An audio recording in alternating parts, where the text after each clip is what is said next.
Physical abilities such as strength, speed, agility, endurance, and coordination are fundamental in sports. But mental abilities such as focus, concentration, motivation, confidence, resilience, and decision-making can heavily influence an athlete's performance, especially when it matters the most. If you want the mental edge in sport and life, check out the Max Out Mindset for Volleyball book and workbook or the Max Out Mindset for Softball book and workbook. A guide for coaches, athletes, teams, and parents to help you be in the best position to max out when it matters the most. Go to www.maxoutmindset.com. You are listening to Max Out Mindset with your host, Dr. Larry Widman, performance psychiatrist and elite mindset coach to women in sports, business, and life. Welcome to the Max Out Mindset podcast. This is your host, Dr. Larry Widman, sometimes known as Doc in the Mindset World. I always say I do this podcast because I've been blessed over the last 20 years or so to work with some of the best teams, athletes, coaches, and leaders in the country. So love learning from them and what I've learned from them and share those types of things. But then when we have a guest on, obviously spend most of our time learning from them. So what's cool about today, obviously, is Coach Kirsten Bernthal Booth is the first person who has ever on our podcast in February of 2020, and lots has changed since then.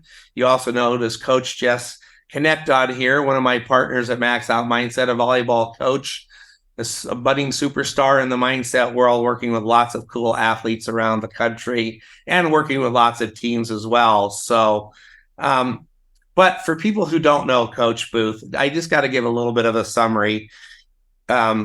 Which is kind of crazy, really. So this is my 12th year in helping out Coach Booth. But she's been the head coach since 2003 at Creighton University, took over a team that was 3-23 and played in a high school gym. And her record in her career is 553 and 225. So she's entering her 21st season at Creighton. Since 2014, she's 156 and 11 in the Big East Conference and has won 9 straight conference championships. And when I had met her, she had progressed over 8 years to make one tournament in the NCAA. She's now made 12 of the last 13, I believe. And so completely different place that Creighton is at than when she started there 20 years ago. So obviously, COVID has hit since the last time we met. So we want to go over a lot of things with Coach today. So I always say my definition of maxing out is given the talent, the experience of the athletes and coaches, the depth, the intangibles, can an individual or a team reach the limits of their capabilities? And then can they do it under pressure? Because I always say if you can't do it when it matters, what's the point? Those are the things I want to talk about with Coach Booth. Welcome to the podcast today. Honored to be here. Gosh, so I just feel old after hearing all of that, but excited to be back. Thanks, guys. Yeah, we're really excited to have Coach Jess on here too. We've been doing some podcasts together, and Coach Jess has added such dimension here, I think, just from her lens and her perspective. Coach, so a couple things that I have that my first thoughts for you. And again, thinking through the lens of helping other coaches as well. Is it harder to build a program from scratch? Like, well, you didn't build it from scratch, but is it hard to build up a program, or is it hard to keep a program at the top? What's your opinion? It's a great question. I think it's how you define success, right? So is it harder to make a jump? So if you take NCAA Division I volleyball, there's 330 teams approximately. You know, we were about 300. I think it's easier to go from 300 to 50. But then once you hit 75 to 50, I think that's a really big challenge. But the flip side is once you have some tradition, you have something else that you can sell. And what I mean by sell is talk to recruits about some history and some, you have players that, whether they're your players or even that players from our earlier coach, that you can say, hey, we've had some tradition within this program. I am always kind of amazed how tradition, as I watch other programs, again, I live in this lens of being at one school forever, but when I watch other programs that go through ebbs and flows, if you've had, success within the program, I do think that carries weight, even if you didn't do it and maybe the program has dipped at some point. So they both have different challenges, I would say. I would say the sustaining is harder and more stressful, because once you get into that top 15 to 20, there's just so many great coaches, so many great schools. And, you're just trying to, get that little edge. I mean, that's where you guys come in, I think, for a lot of us, is that, it's a 1 to 2 point differential, so there's some luck involved, how a player's feeling, did they get a good night's sleep? But are they mentally tough? So those things, it just narrows so much. I think sometimes from that 300 to 150, you can outcoach, or I would say maybe outwork. Maybe it's not even that the game that well, but you're organized and you're diligent and you're staying on your recruiting and all those things. So you can kind of, maybe outwork some people. Yeah. So kind of just building off of that a little bit, going back to that record in the Big East of 156-11, when there are so many good teams in volleyball and parity today, can you put into words what were some of the characteristics that you see that you bring to the table or your team brings to the table that has allowed you to be so consistent over a long period of time in a conference? Because part of tradition in winning conferences is beating the teams that you're supposed to be, so to speak. And that consistency has always impressed me among many things about what you do. But what's your take on why you've been able to stay so consistent in a world that's hard to be consistent? I think a lot of these things are going to sound like cliches, but we respect everyone. I always say, you are a Division I athlete. There is not a bad team that is playing Division I volleyball. And so that means even a team that maybe is 250 on the right night, they could be a top 50 team. So if we don't play to our level and don't take them, don't respect them, we can get knocked off. And I mean, you see that happen. So that's one thing that we talk about a lot, of, understanding that we have to be ready, and understanding that a lot of teams are going to give that they're going to give their best shot against us, so that's one thing. We try to explain RPI to the team every year, so they understand that a win against, let's say, Marquette in our league, which is usually a top 20 win RPI wise, maybe higher, that gets nullified if we lose to somebody that's a 150 team or 200 team. And so them to understand how the NCAA committee is going to look at that, that we have to beat the 150 team, and then we want to knock off some of those top 20 teams. So, we talk about them as resume killers and resume builders. And so I think just educating them, and then you lean on your leadership, hopefully they've learned through the years. So now I can lean on my juniors and seniors. If I feel like the team's not mentally locked in for a match, that they go in and they go to the locker room and kind of try to get people refocused. And then the other thing that we do is we approach every match from a scouting perspective, from a coaching staff perspective, the exact same. So we are going to spend time preparing for everyone. So what the team sees is the same type of scout layout for every team, because I think what I hear from some teams is maybe they'll put a really big scout and do all this stuff for the tough team and not necessarily put as much time in preparation for the other team. And I think the players will feel that if we didn't put that effort in for a team that maybe wasn't as high in the ranking, the players are going to be like, oh, we got this. Mm-hmm. But where it's really tough is maybe we play a double round in our league. Maybe you play a team early and you really beat them bad. And then you've got to make sure you get them mentally locked in to say, hey, they're going to be a different team. We all have good and bad nights. We caught them on a bad night and we played well, but that doesn't mean this time when we play them maybe on their home court that they're not going to be a different team. Yeah, I love that. Coach Jess, I know you've been sitting there listening. You got lots of thoughts. What kind of questions do you have for Coach? I think one of the great things about you is you're always learning, right? You're always adapting, you're adjusting, and everything you shared, it's simple, right? But it's gold. You respect everybody and you're staying very consistent, right? In those important things. My biggest question is those 11 games that you lost. Do you remember one, or maybe pull out an example, and what did you learn from that? Because I think perspective is everything. And sometimes those losses teach you really great lessons. Yeah. We've had some issues against, we've lost a couple times to Marquette, and sometimes we've just been beat. We've struggled at Villanova some. And again, like, that is interesting to me because sometimes the mind of the players, okay, you lose there 1 year, and then the worry kind of sets in the next year of, oh, we struggle here, right? So getting them past that, and I found myself doing this. Like, we haven't lost at Villanova for several years now, but I will walk in and say to Angie, my longtime assistant, oh, we always struggle here. And then I think someone recently said, you haven't struggled there for a long time. But my mindset does that, which is, I think, really not healthy, right? And not healthy. I've even said to Angie, like, I got to make sure I don't say this to the team because we don't struggle here. Like, I'm creating that with the players, right? So that's something that I've been attuned to with myself of don't create a negative thought that maybe I have because of an instance that has happened places. But that one stands out. We got beat one time on our home court by a team, and their coach went crazy in a crazy sort of way. And it really angered me. And that drives me sometimes. Like, I'll talk to the team to this day about, hey, if they beat us, this is how they're going to react. So let's not let this happen. So that one stuck with me too.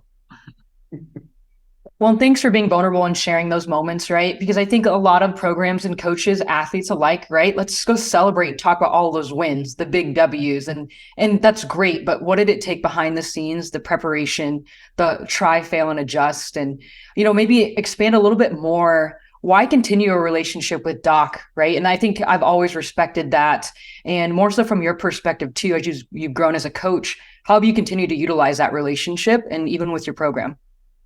Yeah, I think, and I talked about this in the podcast we did years ago. When Doc came in, we were having some culture issues with our team. And so the primary focus at the get-go was communication with them as players, and then their communication with us as a coaching body. So how do we learn from that? But I think, the other thing with working with Doc is it's evolved to many other things also, so meditation, visualization, vulnerability, it's elite mindset stuff. So although we do some things over, because I think I like the consistency of a lot of the stuff we do with the team, because A, we need to reiterate it. B, some of the activities, like we try to do the vulnerability once annually, or at least every other year, just because I think it's really impactful. And maybe, or like, how do we talk to each other? Like, I love doing that every single year because I've just seen that tangibly help our team. Right.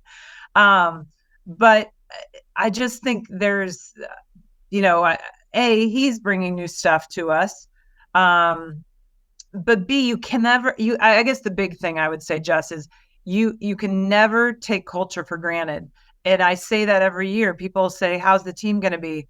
Well, I think the team has the potential to be great I always joke, as long as the coaches don't screw it up, but then also that people buy into roles, so one player can disrupt everything. And there's a lot of fired coaches in athletics that know this firsthand, right? That they let a kid control the locker room and disrupt things, and then it just feeds on each other. So if we are not actively working on our culture, we are going to get bit. And I am not naive that could happen any day of the week. So I have to do everything, our staff and our players, and we try to talk about our players. We have to protect our culture at all costs.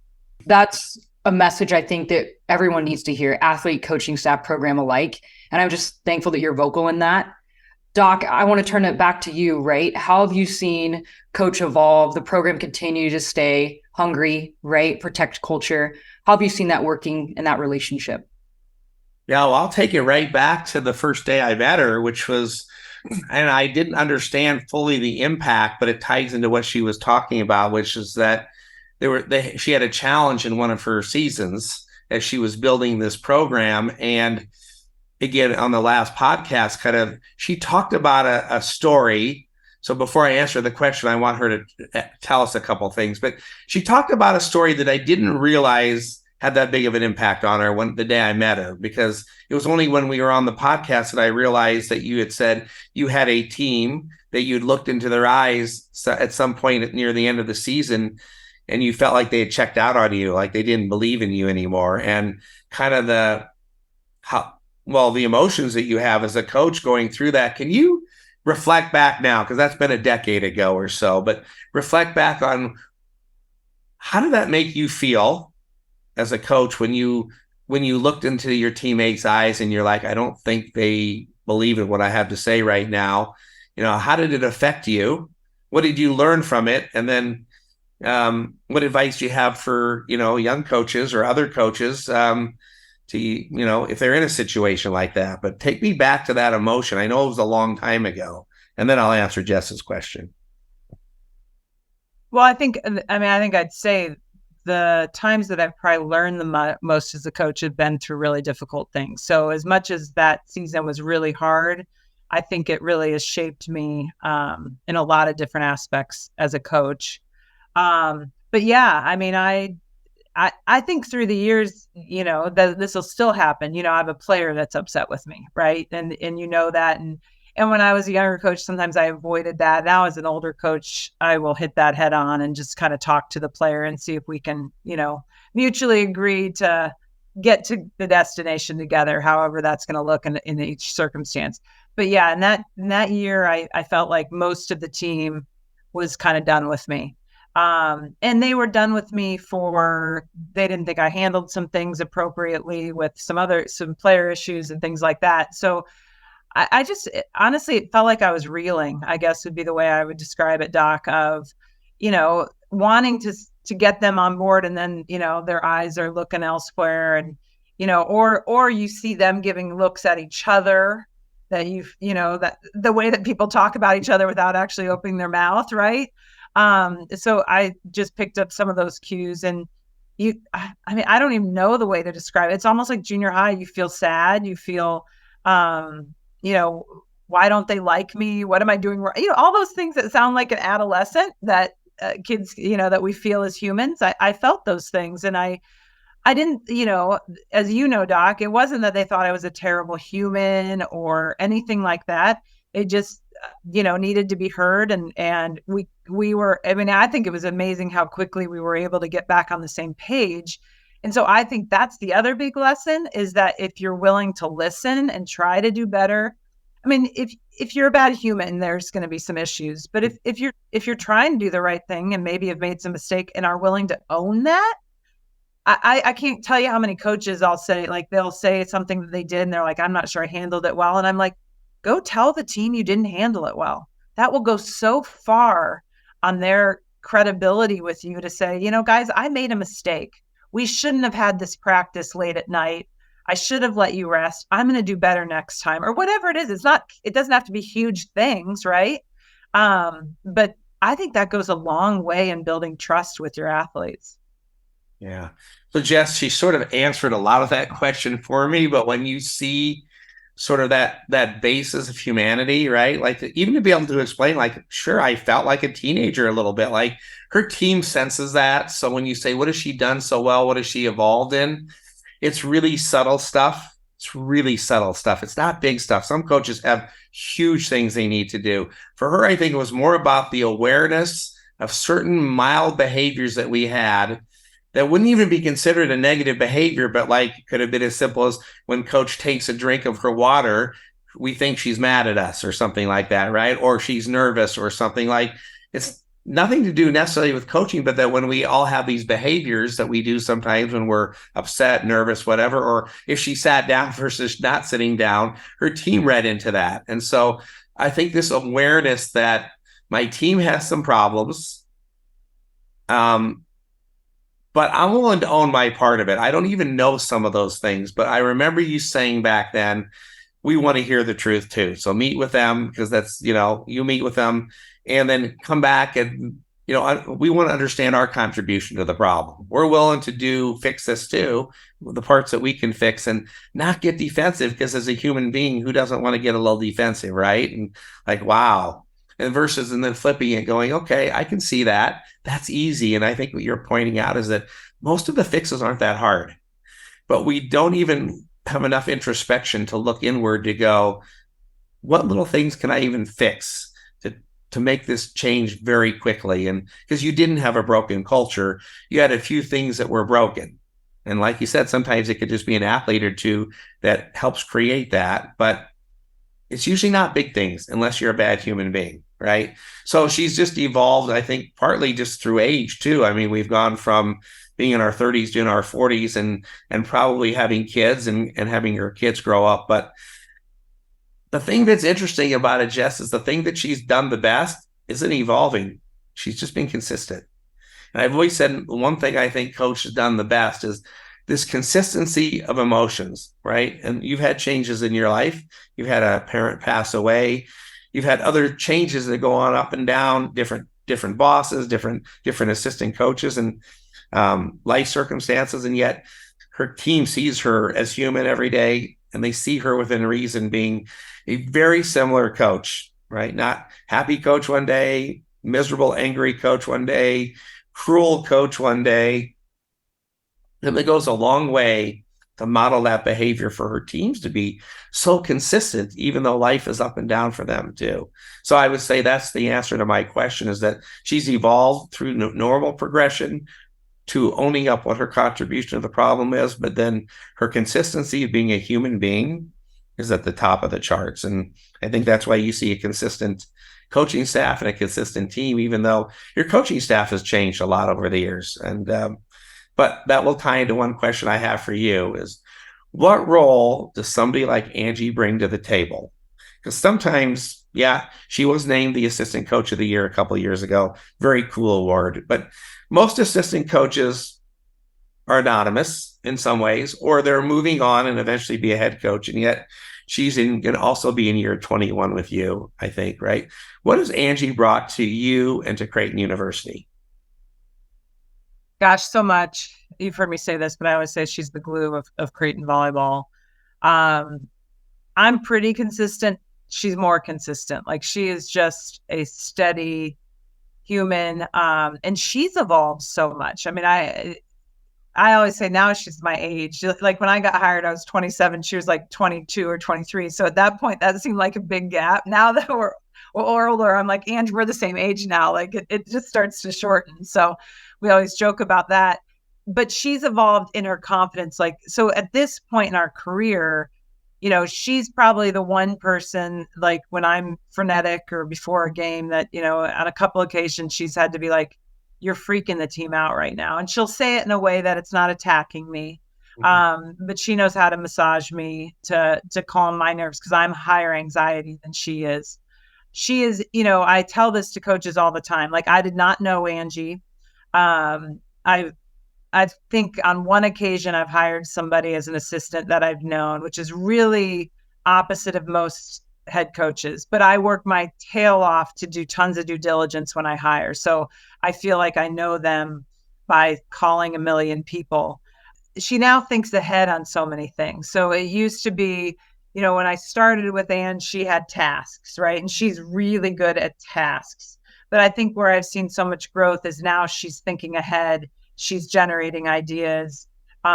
She does a lot of things now. I think that's the fun thing with our relationship, is stuff that she used to check with me, she just does. But most of all, Angie is just an incredible human, you know, and when it comes down to it, I know she'd do anything for me. Like, I trust her in that sense, just as I want our players to trust us. But she'd do anything for the players. The other thing that I think gets brought up a lot when we bring in new staff is, how is the dynamic, because Angie and I have been together so long, how is bringing in somebody else, and are we exclusionary to that person? Is it Kirsten and Angie and then this person out on their own? And so we work really hard, and I think every assistant then passes on to anyone looking at the job, right, and says, no, it's not that way, to make sure that we immediately envelop our assistant coaches. Now we have 2 full-time assistant coaches and a tech coordinator. It used to be a volunteer, but making sure that's not the culture that we have as a staff. We want everyone, just as we want every player to feel valued, we want everyone in our staff to feel valued and have a voice. Yeah. It's interesting that I said that one of her strengths is being consistent. And part of the reason she's probably consistent is because she has a battle buddy in Angie who helps her even stay consistent in those few times we start to waver. So I find that really fascinating when you think about that piece that Angie brings all those to the table for you and helps you stay consistent. So, Jess, any thoughts? I mean, where do you find more Angies? I think you have some of these new and up and coming coaches, or maybe they're veterans, right? And it is truly a gift. And I think, you've given Angie that opportunity to grow and to be a leader as well. And that just speaks a lot about you as a head coach as well. I think there's a partnership there that I like to call out, that consistency. I don't always see that. So thanks for being an example of that. There were a couple things that came into play. She stayed put. She fell in love. Her husband's got a job that she's staying. So those things helped me.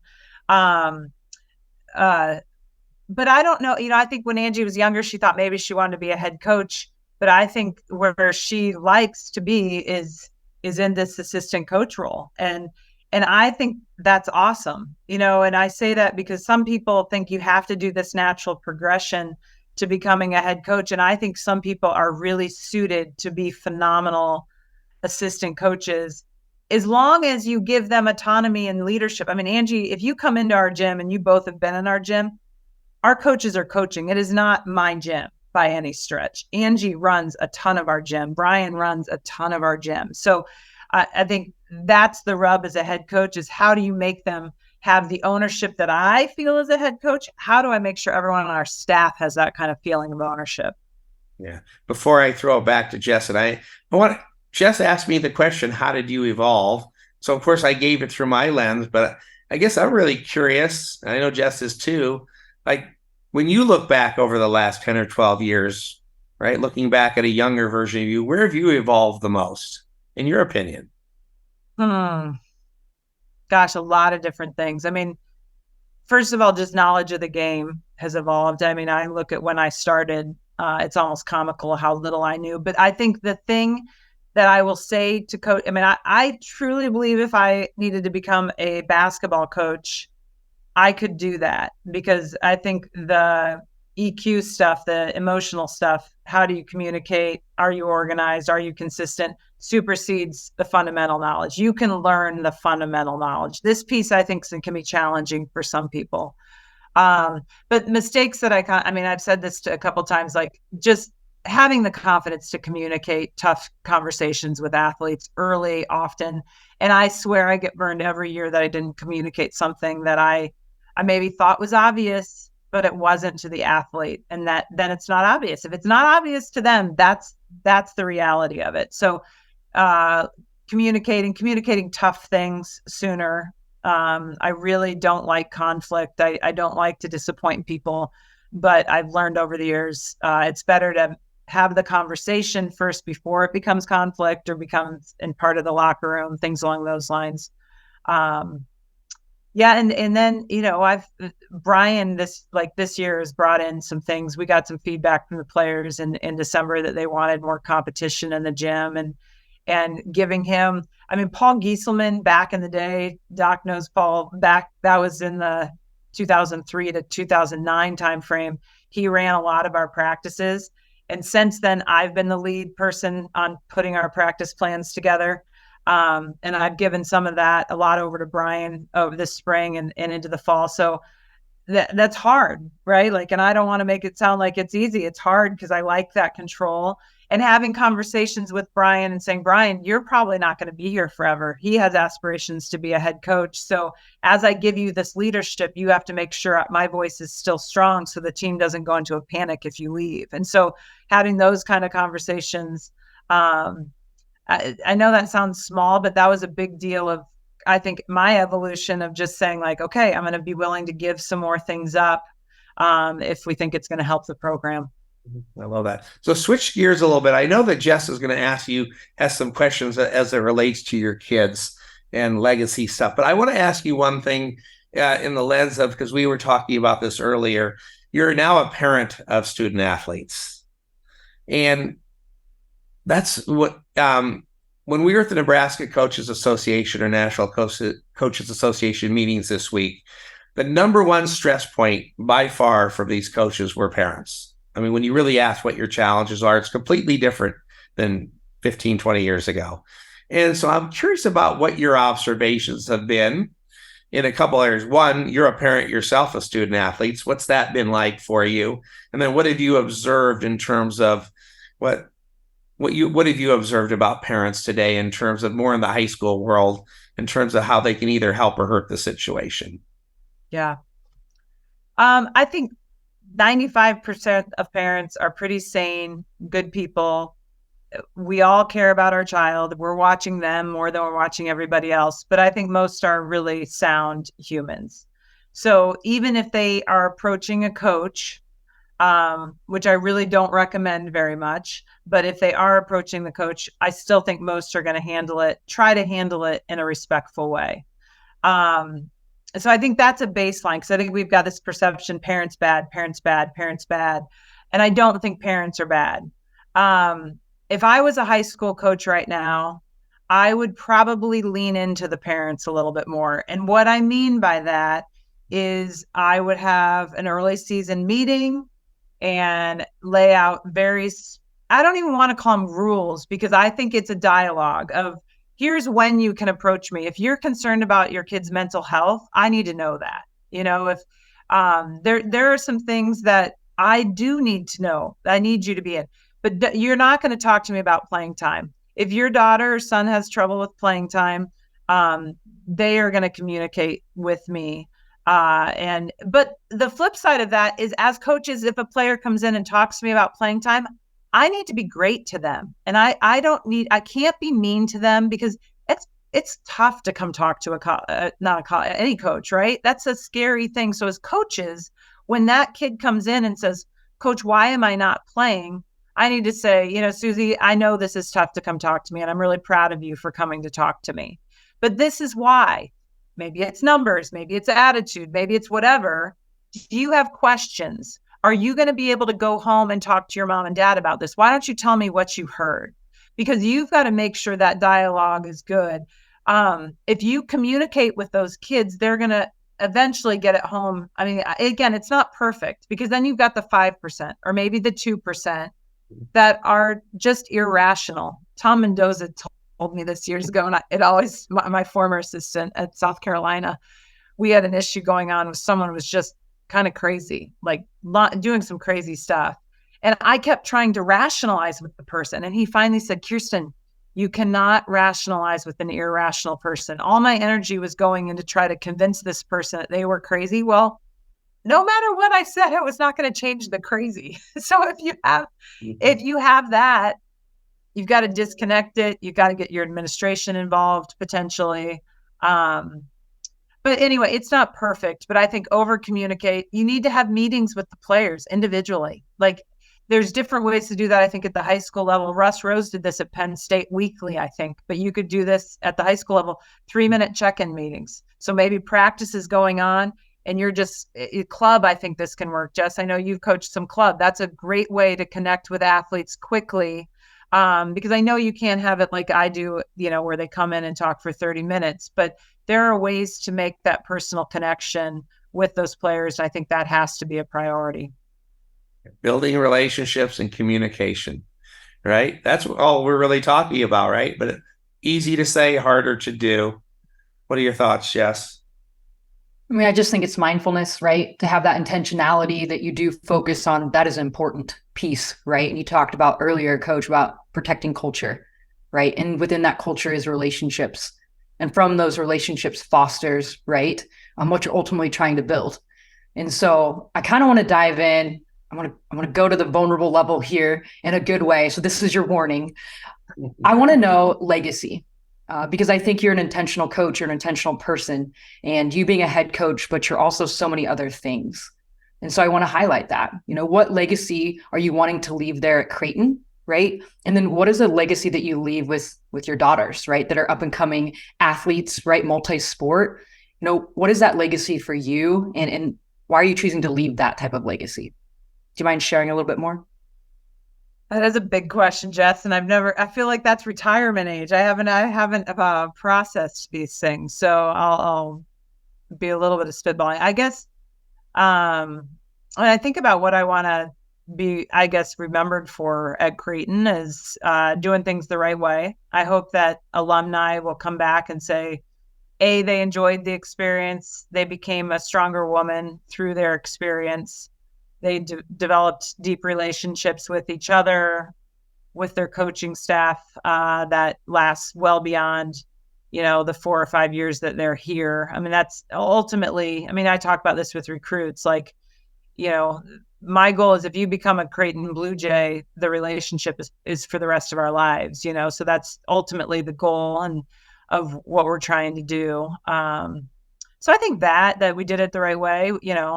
Obviously I'd be lying if I didn't say I want to go, I'm proud of things that we've accomplished, but I want to do more as far as the wins at column, but I want to be superseding all of that. I want and I don't even think it's me, our staff's legacy to be that we've done it the right way. We didn't cheat to do it, and that's really, really important. We talk a lot about that within our staff is we're gonna push the limits of how we can do things from like a recruiting standpoint, but we're always going to do it with the okay from compliance and do things the right way. I think I want my daughters to be mentally healthy human beings. I want them to experience a lot of joy in their life and be able to weather tough times in a strong way, I guess. Maybe that's not the word, but be able to, they're going to have tough times in their life, but be able to navigate it in a healthy way. I want them to believe that same thing. I want my athletes. I want them to believe that they can do anything, anything that they set their mind to, that they have the capabilities to do it. And I want them to be good humans, and inspire people around them to do things the right way. So really, honestly, they really collide of what I hope I consider my players, my daughters in different ways. Obviously it's different, but, I obviously care deeply for them just as I do my own daughters, but a lot of the things that I'm trying to instill in 4 years, I get, 18 to 20 years to try to see if we can navigate that with 3 daughters that talk back a lot more to me than my players do. See, now you're being vulnerable. And the reason why I ask you that legacy question is because that's going to help you be mindful now. Right. And you won't skip a beat and you'll continue to pour into that culture and, being a mom, I think that is so important. And thanks for being an example, right? For being a head coach and also being female and being able to serve the way that you do, here's a key question. How do you handle social media? Let's just say the TikToks, the Be Real, right? The attention span to receive knowledge, right? And to apply feedback. How do you handle that within your athletes? And also, how do you handle it at home? Because oftentimes, right, culture sees it as a distraction. But I think as a coach, right, and as a mom, you got to be creative with it, right? Do you deny it? How do you work with it? I don't think I've navigated it well, Jess, if I'm being honest, from a parent standpoint. With our players, honestly, with our players with NIL, it's changed a lot. And I know it's that we've only had that for a couple of years, but that is now part of their brand. And in the past, I felt like I had more control over it. And what I mean by control of putting some parameters of things that we cannot do. This type of photo is not allowed. This type of language is not allowed. Things along those lines. Now this is their property to try to make money. And so when the NIL came down with our players, I said, there's no more rules, you guys. This is you. This is the branding. Now, I said, within that, you're still representing Creighton volleyball in addition to representing yourself in the institution. So, I shouldn't say there's no rules. I think we'd have some lines that we'd be discussing with them. But what we more importantly talked about is that if you're interested in NIL, you need to be cognizant of who you're trying to speak to. And so if you even like something with the F-bomb in it, you may be alienating a group of people that may be interested in doing a deal with you. So really be thinking about, how do you want to portray? Do you want to be, I've had some that want to be known as foodies. And do you want to be known as just someone that takes fun pictures? Do you want to be a sex symbol? Like, I really want you to process every photo that you put up. How are you going to be perceived? So that's kind of how we've approached it as as our team. So we haven't, fortunately, we have, I mean, again, I get the luxury of recruiting the athletes. So we've got some pretty amazing young women that I just fortunately have not crossed a bridge of them doing, like alcohol, I think would be a really natural one that you could see some college athletes posting. Like, we do talk about that shouldn't be up. They shouldn't be drinking, things along those lines. But again, we have athletes that aren't, that are good young women that get that, right? On my kids' front, I've really struggled with it. I have one daughter that really likes to be on social media too much. And it's not that she's doing anything bad on it per se, but now with that said, she's interested in a career in that. So, I understand that she gravitates it. She likes marketing. She's outgoing. She likes that stuff. But it is a constant on my phone. You have to be really diligent to say, put it away. So I don't know if, people will ask me like, how do you navigate it? And I'm like, not well. I think I'd do some things differently if I was starting over. Now she's older. And so at this point, it's like, now I just lecture, and to a degree, she's an adult and she's going to have to make her own decisions. My middle daughter actually is much more diligent about, like, when I go watch her studying, she will have it on the opposite side of the room. So she will be on her stuff, but she is listening more to the conversations that we're having on putting it away at certain times. Like they talk about, if you see your phone, you want to check your phone, so get it out of eyesight. So anyway, it's, we do the parent limitation stuff, try to put the hours on it. But to some degree, they can figure out ways around that. That's happened at different times, and or they're always requesting more time. So I don't know. And I've got a younger one that's begging me every day for Instagram, and so we're fighting that all the time. No, but then I don't know, Jess. If you have advice, I will take it. I think it's a really, really tough challenge for us as parents. And I can tell you this, when we have coaches that put limits on our kids, almost universally, the parents love it. So like at a club tournament, if we're out to dinner and they say phones away for dinner, parents love it because someone else gets to be the bad guy. So that's what I get to do with our team. Like, we have rules of phones are not out during dinner. If you need to be on your phone, you have to leave the table. So I get to do that with them, and I like it when other coaches do it with my kids. I love both perspectives, right? As a coach, as a parent. Doc, what are your thoughts? I know you're thinking and it's all around mindfulness.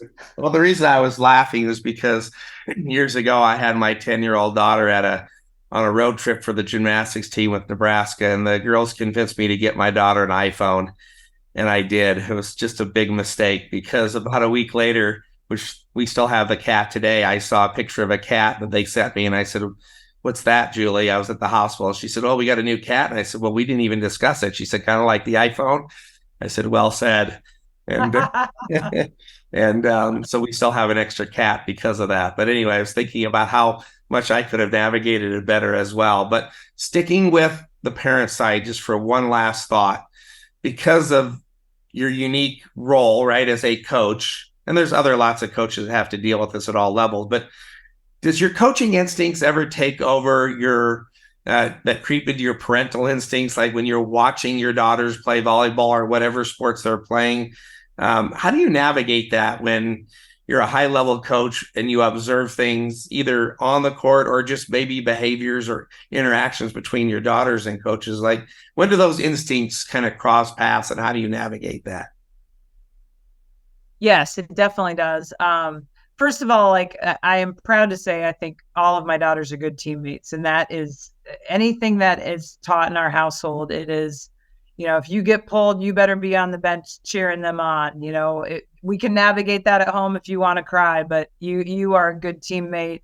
You give your coaches eye contact, and I'm not saying they're perfect by any stretch, but that has been something that in all sports that I can figure that out in soccer, right? But I will say that I love, like, my middle daughter decided to go out for high school soccer. She hadn't played it in 6 years.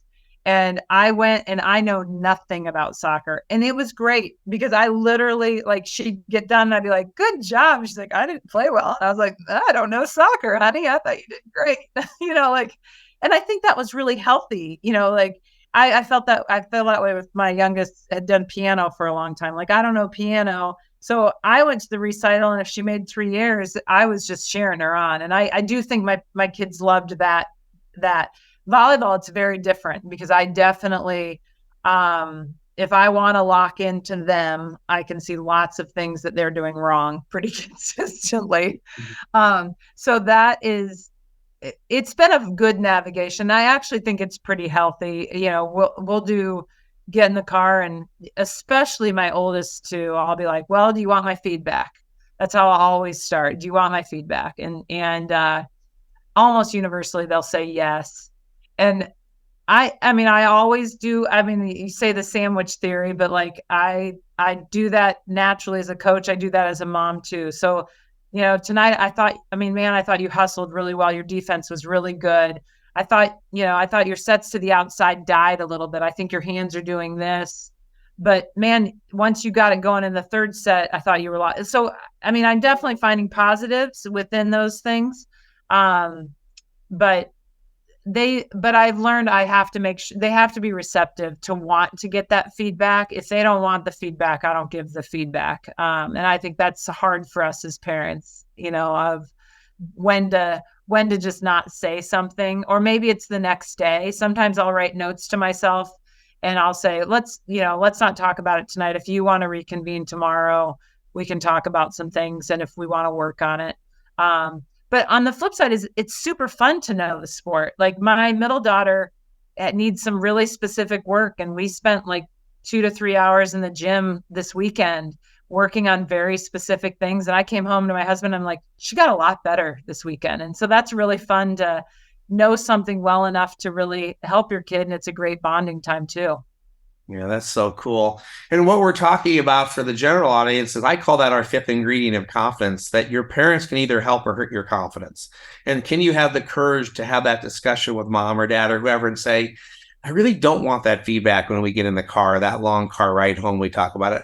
But what I do love is when you send me a text before the game and say, hey, I just love watching you play, or whatever it is. Or I do want feedback from mom, because my mom's a coach and I love feedback from her, but I don't want that from my dad to go over all my bad plays. But to understand what your kids need, and then for the kid to be able to have enough courage to say, I know you want me to be confident. Because same thing, like you said, 95% of the parents, I say it's even higher. No parents want their kids to be low in confidence, but they don't realize all the time the impact that they have on either helping or hurt their daughter's confidence, just like a coach, because sometimes you'll give an athlete five instruction points and they just nod their head and you're thinking, oh, great, they love what I say. And then they're really thinking, the minute she tells me more than one thing, I don't hear anything, but they don't tell you.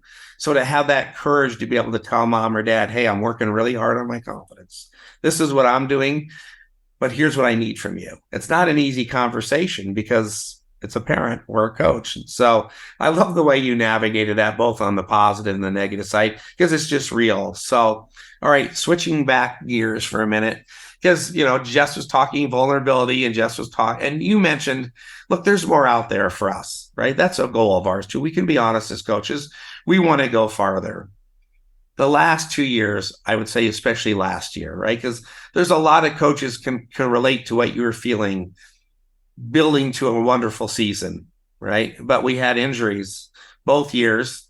Not to compare the two seasons, but just focusing on last year, you lost your setter to a concussion, right? She couldn't play. Nobody's fault, but it completely changed the dynamic of the team in that moment. And I'm wondering how you navigated that as a coach, because especially with your humanity, right? Because no season's fun to end anyway, right? So I'm curious how you deal with the end of seasons in general, because almost every coach ends with a loss at some point. But how about then also in a unique season where it really turned out different than what you thought it might have been a week earlier, due to nobody's fault, but that happens in sport. Talk through that a little bit for us as a coach. I think, there's a question there back to you. I mean, I navigated it differently with my team than I did with myself, I guess would be the honest way. Mm-hmm. I think with my team, I navigated it with where I am now. And what I mean by that is, we talk a lot about the journey, right? We're going to have a great journey. We're going to do the things that we need to do to have success. You talk about this a lot, Doc, of, do all the right steps and hopefully you get to this destination. Sometimes you don't, but you try to go to this destination. Our journey for the last 2 years has been the right journey. I mean, I adored both teams. They've done all the right things. So that's kind of what I told them afterwards. It doesn't, this loss, how this played out, doesn't take away from what an incredible journey, how much I personally loved it. I hope you loved it, how much I love you, which is all truth. But for me, it took a long time.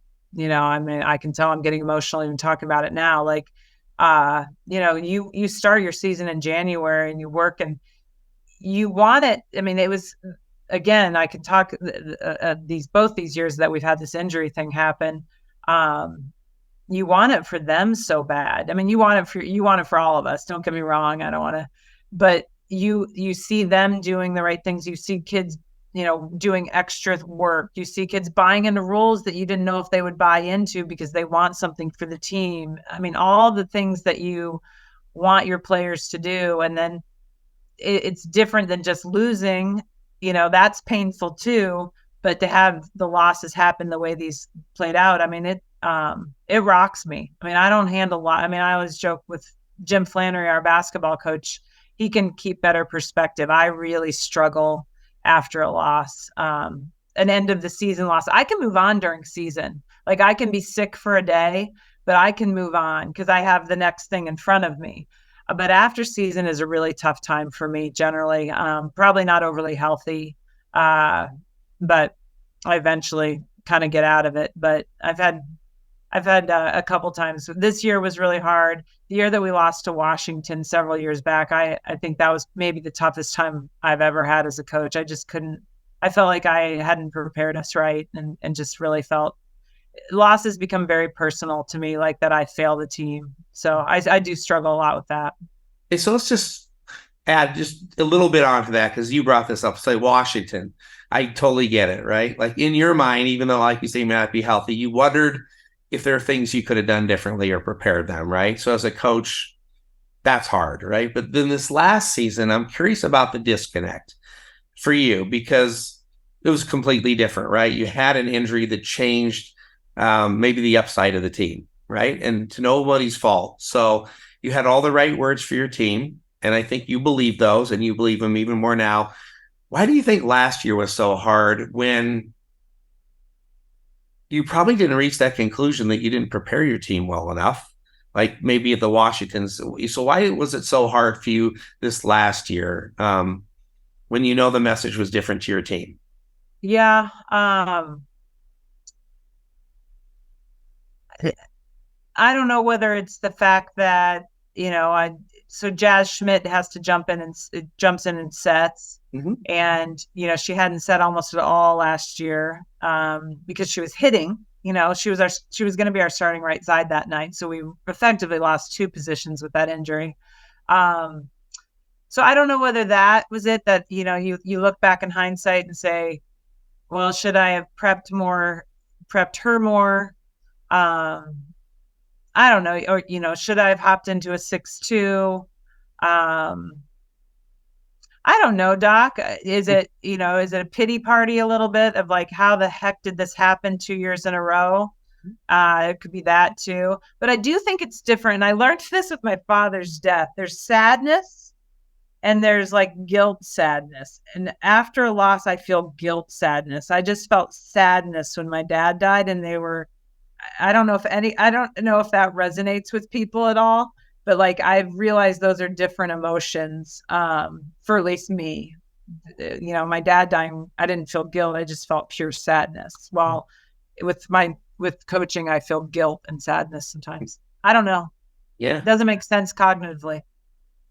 Yeah, but it's real. And I think you're not the only one that feels that. I mean, there's so many coaches that feel that. The challenge I'm going to throw out there, since we're still evolving, is to be able to separate that out, right? Because I do think the Washington one versus this other one in your mind were different, right? One, you did question whether there's some things you could have done different.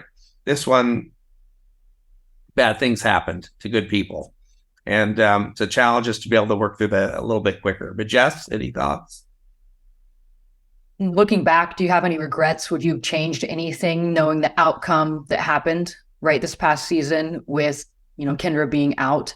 Would you have changed anything, right? Because you're in an upcoming new season, right? And we always learn from those mistakes that you never knew or situations that never knew it would happen. Would you change anything going into this season?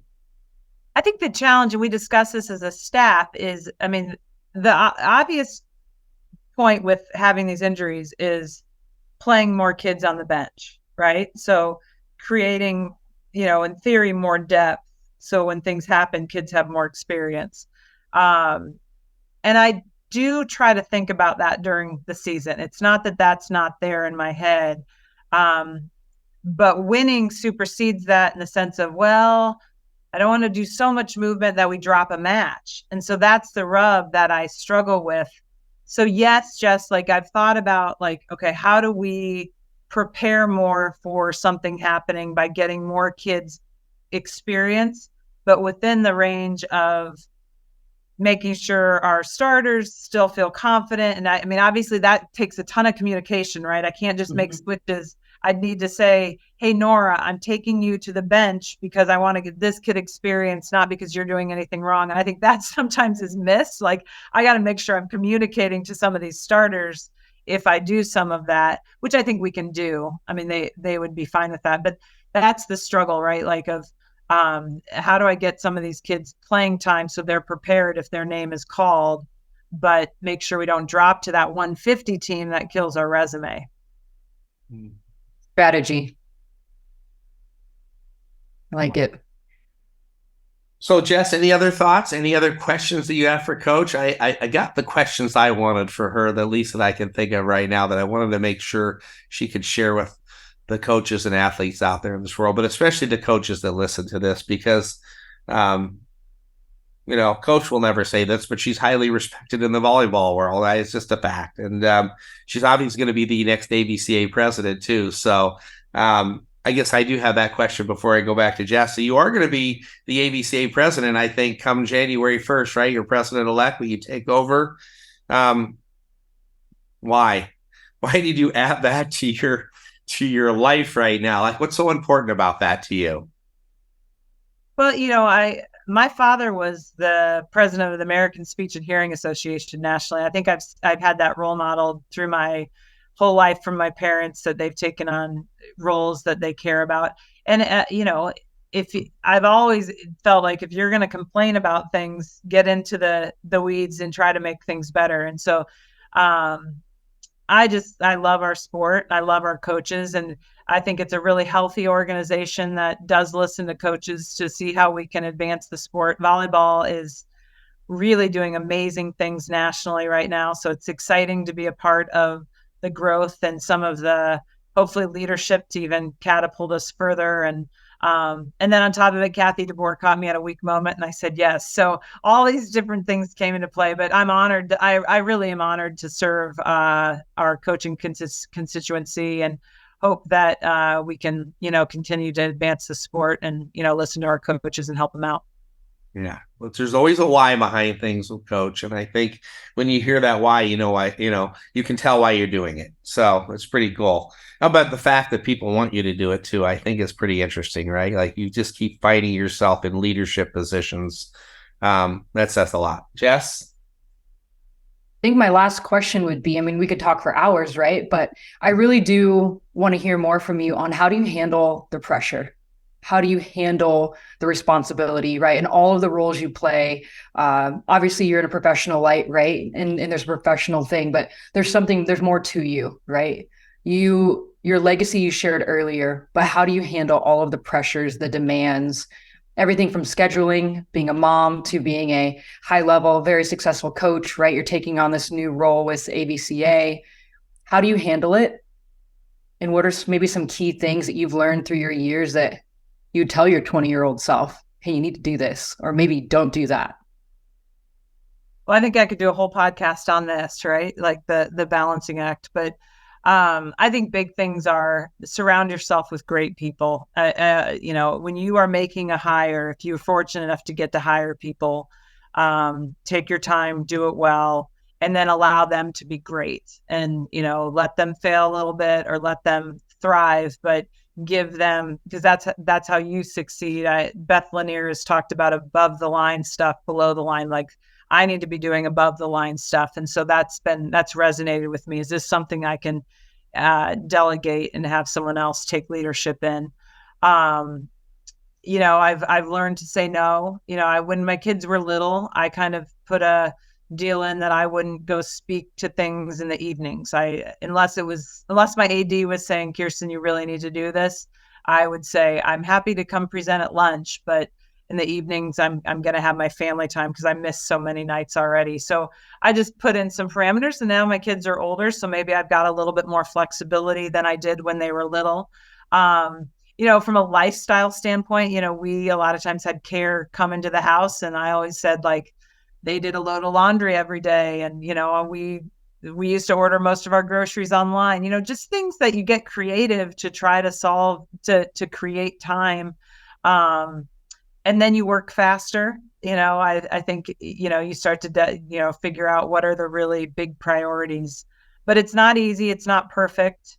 And I think that's the other thing is there are ups and downs. And there were many times that I thought I can't do this. I'm going to get out. And, but I'm so glad I stayed in, and I want to mentor young coaches that they can do it.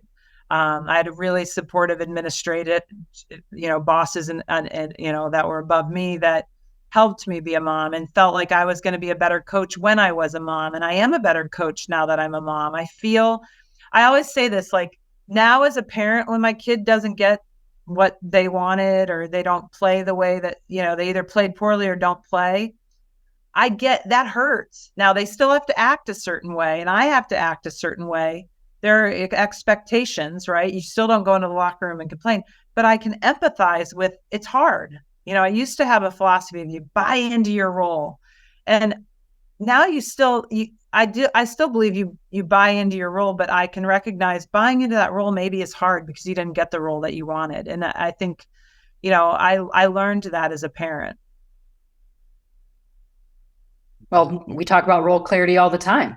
We talk about roles for parents, roles for coaches, roles for athletes and teams. So no, I appreciate that wisdom. And I am just very thankful for your time. And we might have to do a third podcast, Doc, someday. We can roll on some things, but I love learning. I did learn a lot just from our time together. Doc?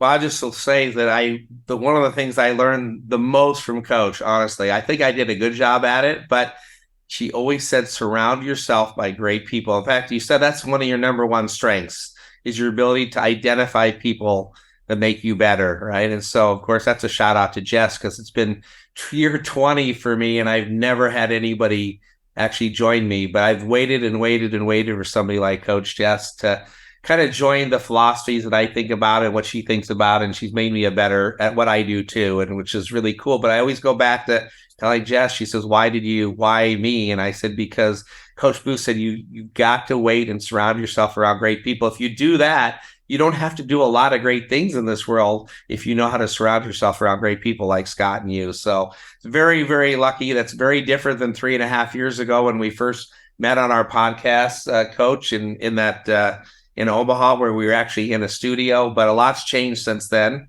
but a lot hasn't changed since then. And one of the things that hasn't changed is how much I've enjoyed working with Creighton volleyball. And now Jess has had an opportunity to talk to your high performance camp. And it's probably the one thing I wouldn't give up. If someone said you had to give up everything else, what won't you give up? I wouldn't give up working with Creighton volleyball. So we really thank you for being on the podcast. Any last thoughts from you, Coach? Well, I just appreciate both of you. And I'm inspired by the impact you're making on so many young lives and adult lives for that matter. So I think you're changing lives. So we appreciate it. We tried to say no, Coach, but whenever they say Coach Booth was the one that suggested you called, it's like we just melt every time. Oh, well, I don't have any time. Oh, Coach Booth said so. Oh, sure. Let's just open up the calendar. So that's the journey we have together. So now you have Jess, so everything's good now. You got everything's good now. She's been a huge addition and a lot of fun too, because it's always fun to work with people too. So, Coach, we know how busy you are, and things are about to get busier for you. So we really appreciate your time today, and thank you for being on the Max Out Mindset podcast. Thank you, guys. Good to see you. Physical abilities such as strength, speed, agility, endurance, and coordination are fundamental in sports. But mental abilities such as focus, concentration, motivation, confidence, resilience, and decision-making can heavily influence an athlete's performance, especially when it matters the most. If you want the mental edge in sport and life, check out the Max Out Mindset for Volleyball book and workbook, or the Max Out Mindset for Softball book and workbook. A guide for coaches, athletes, teams, and parents to help you be in the best position to max out when it matters the most.